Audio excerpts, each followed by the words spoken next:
3 ப்ராடக்ட்டுக்கு மேலே உங்கள் மார்னிங் ரொட்டீன்லேயோ இல்லை ஒரு 3 ப்ராடக்ட்டுக்கு மேலே உங்கள் நைட் ரொட்டீன்லேயோ இருக்கணுங்கிற அவசியம் கிடையவே கிடையாது.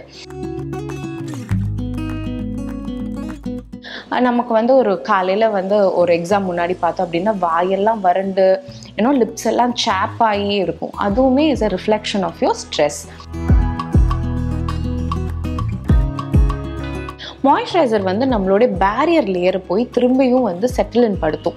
ஸோ காம் பண்ணும்போது நம்ம பாடிக்குன்னு ஒரு செல்ஃப் ஹீலிங் மெக்கானிசம் இருக்கும். ஸோ அதை ஆக்ட் பண்ணும். அது நடக்காத பட்சத்தில் டாக்டர் விகடன் நேயர்களுக்கு வணக்கம். Doctor Poornima, consultant dermatologist. நம்ம வந்து ஸ்கின் வந்து ஒரே நேரம் மாதிரி என்றைக்குமே இருக்கிறது இல்லை, அப்படியே மாறுபட்டுட்டே இருக்கும், which causes a big stress. So நம்ம இப்போது ஏன் ஸ்கின் இப்படி மாறுது, ஏன் இந்த ஸ்கின்னை இன்ஃப்ளூயன்சிங் ஃபேக்டர்ஸ் என்னென்ன அப்படின்னு பார்க்கலாம். நம்ம ஜியாகிரஃபி, நம்ம எந்த இடத்துல இருக்கோம் அப்படிங்கிறது ஃபஸ்ட்டு ரொம்ப ரொம்ப முக்கியம். ஒரு ஹில் ஸ்டேஷனில் இருக்கோமா, இல்லை நம்ம வந்து ஒரு கீழே இருக்கிறோமா, இல்லை ஒரு ட்ராபிக்கல் கண்ட்ரியில் இருக்கோமா அப்படிங்கிறது எல்லாமே ரொம்ப முக்கியம். அதை வச்சு தான் நம்மளோட ஸ்கின் அன்றைக்கி எப்படி இருக்குங்கிறதே நம்ம டிசைட் பண்ண முடியும், ட்ரையாவா ஆயிலியாவான்ட்டு.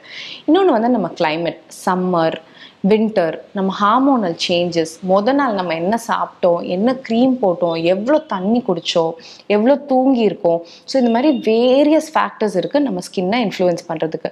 ஃபார் எக்ஸாம்பிள், நமக்கு நாளைக்கு வந்து ஒரு பெரிய பிக் மீட்டிங் இருக்கலாம், ஒரு வெட்டிங் இருக்கலாம். அந்த பிரைடுக்கு காலையிலேருந்து பார்த்தா நெத்தியில் ஒரு பெரிய பிம்பிள் இருக்கும். என்னடா இது அப்படின்னு இருக்கும். ஸோ ஒரு ஸ்ட்ரெஸ் வந்து எவ்வளோக்கு எவ்வளோ நம்ம ஸ்கின்ல வந்து ரிஃப்ளெக்ட் ஆகுங்கிறது அதை விட ஒரு பெரிய எக்ஸாம்பிள் இருக்கவே முடியாது. So that acne is a reflection of your stress. நமக்கு வந்து ஒரு காலையில் வந்து ஒரு எக்ஸாம் முன்னாடி பார்த்தோம் அப்படின்னா வாயெல்லாம் வறண்டு லிப்ஸ் எல்லாம் சாப் ஆகி இருக்கும். அதுவுமே is a reflection of your stress. இல்லை நம்ம நாள் வந்து ரொம்ப ஹை சோடியம் ஒரு சைனீஸ் மீல் சாப்பிட்ருக்கோம் அப்படின்னு பார்த்தீங்க அப்படின்னா அடுத்த நாள் நமக்கு ஒரு கிலோ வெயிட்டும் போட்டிருக்கோம், ஒரு மாதிரி ஸ்கின் வந்து ஒரு லெதரியாக இருக்கும். ஸோ இந்த மாதிரி ஒவ்வொரு சின்ன சின்ன இன்ஃப்ளூயன்ஸுமே வந்து நம்ம ஸ்கின்னை வந்து மாற்றிக்கிட்டே இருக்கும்.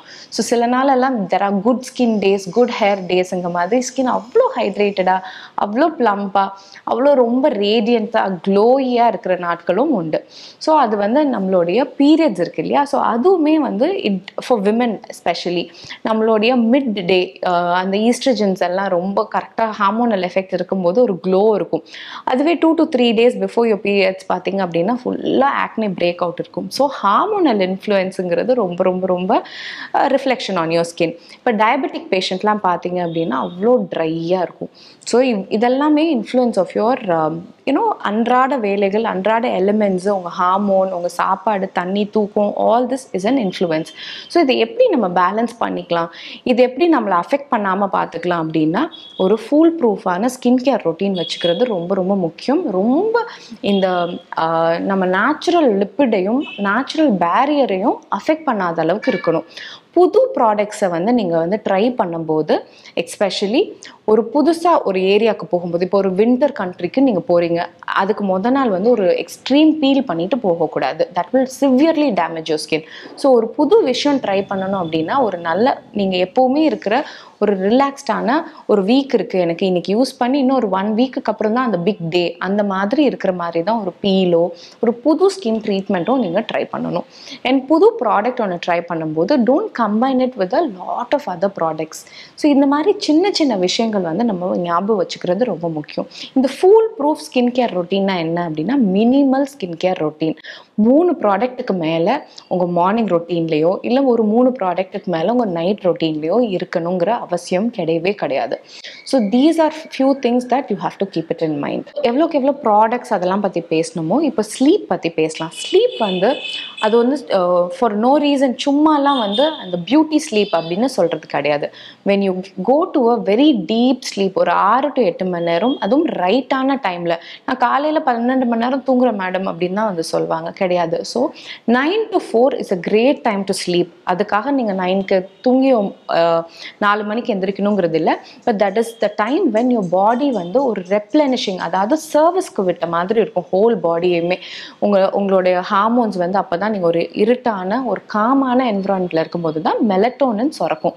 ஸோ இந்த மெலட்டோனின் சுரக்கும் போது தான் அந்த தூக்க நிலைக்கே நீங்கள் போவீங்க. அந்த தூக்க நிலை போகும்போது தான் உங்களுடைய கொலாஜன் வந்து நல்லா ட்ரிகர் ஆகி உருவாகும். அந்த செல் டேர்ன் ஓவர் அப்படின்னு சொல்கிறோம் இல்லையா, புது புது செல்ஸ் வந்து உருவாகி அந்த பழைய ஸ்கின் ஷெட் ஆகி ஒரு க்ளோ எஃபெக்ட் வரதுமே அந்த நைட் டைமில் தான் ரெஜுவினேட் ஆகும்போது.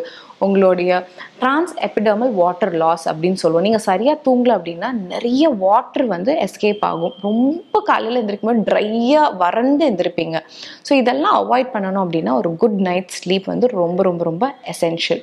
ஸோ ஏன் வந்து நான் வந்து இப்போ மார்னிங் தூங்குறது சரியில்லையா அப்படின்ட்டு, நீங்கள் நைட் ஃபுல்லாக முழிச்சிட்டு இருக்கும்போது உங்கள் பிரெயினுக்கு வந்து அந்த ஃபோன் பார்த்துட்டே இருக்கும்போது it will never understand that ராத்திரி ஆயிடுச்சுங்கிறதே தெரியாது. அந்த வெளிச்சம் வந்து ட்ரிகர் பண்ண இன்னும் காலையில் தான் இருக்காங்க. ஸோ காலையில் நடக்க வேண்டிய ஆக்டிவிட்டி மட்டும்தான் அந்த பாடி ஃபாலோ பண்ணிட்டு இருக்கும்.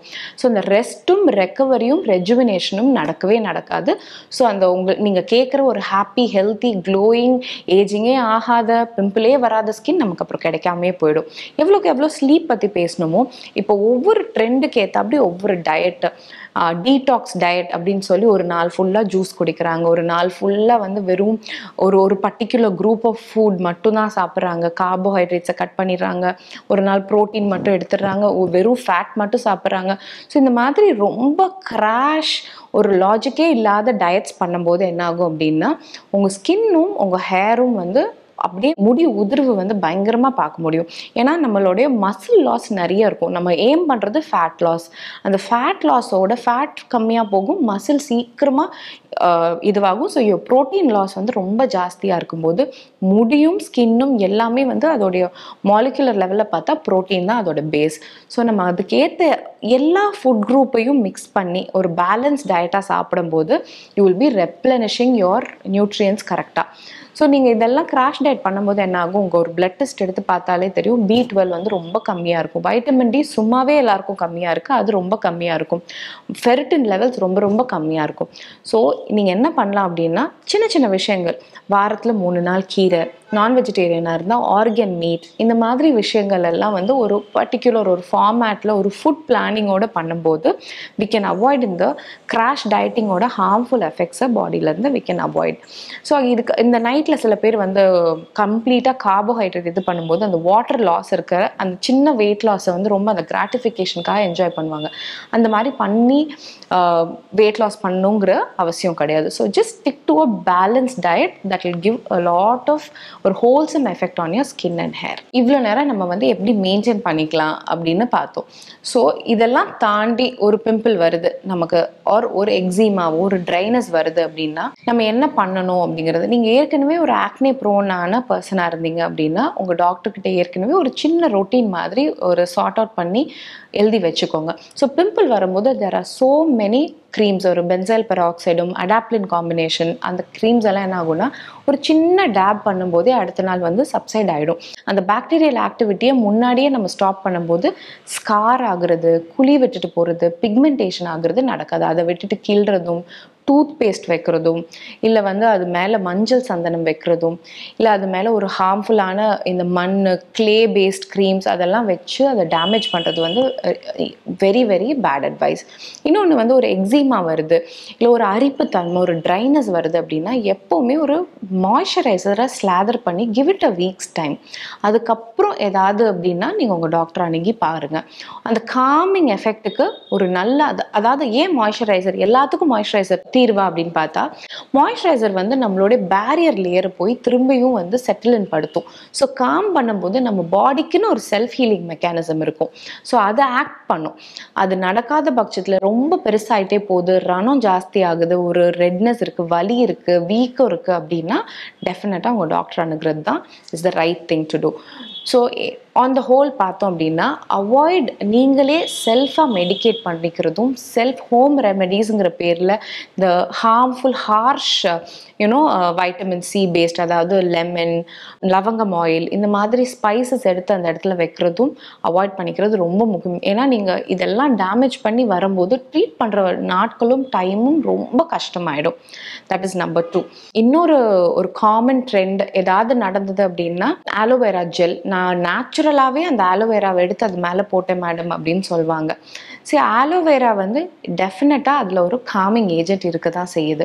ஆனால் அது வந்து அதை தாண்டி வேறு ஏதாவது பண்ணுமா அப்படின்னு கேட்டால் கிடையாது. அந்த ஆலோவேராவை ராவாக எடுத்து போட்டிங்கன்னா அதுவே வந்து சில பேருக்கு அலர்ஜிக் கான்டாக்ட் டெர்மடைட்டிஸ் அப்படின்னு சொல்லுவோம். அந்த மாதிரி இன்னும் ரணத்தை ஜாஸ்தி ஆக்கிடும். ஸோ என்னை கேட்டால் ஒரு slightly processed moisturiser is much better then a natural agent. ஏன்னா அந்த பர்டிகுலர் ஆலோவேராவில் என்ன இருக்குங்கிறது தெரியாது, எந்த விதமான ஜெல் அதோடைய காம்போசிஷன் நமக்கு தெரியாது. ஸோ எல்லாத்துக்குமே நேச்சுரல் இன்க்ரீடியன்ட்ஸ் வந்து வில் காம். அதுவும் அக்யூட்டாக ஒரு பிரச்சனையை வந்து தீர்வு செய்யுமாங்கிறது it is not a good idea.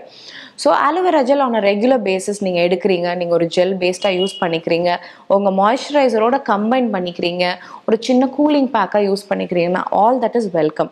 But ஒரு பிரச்சனை, ஒரு இன்ஃபெக்ஷனோ ஒரு எக்ஸிமாக்கு வெறும் ரா ஆலோவேரா ஜெல்லை தயவுசெய்து யூஸ் பண்ண வேண்டாம். இந்த அத்தனை இன்ஃபர்மேஷன் உங்களுக்கு யூஸ்ஃபுல்லாக இருந்திருக்கும்னு நினைக்கிறேன். நன்றி.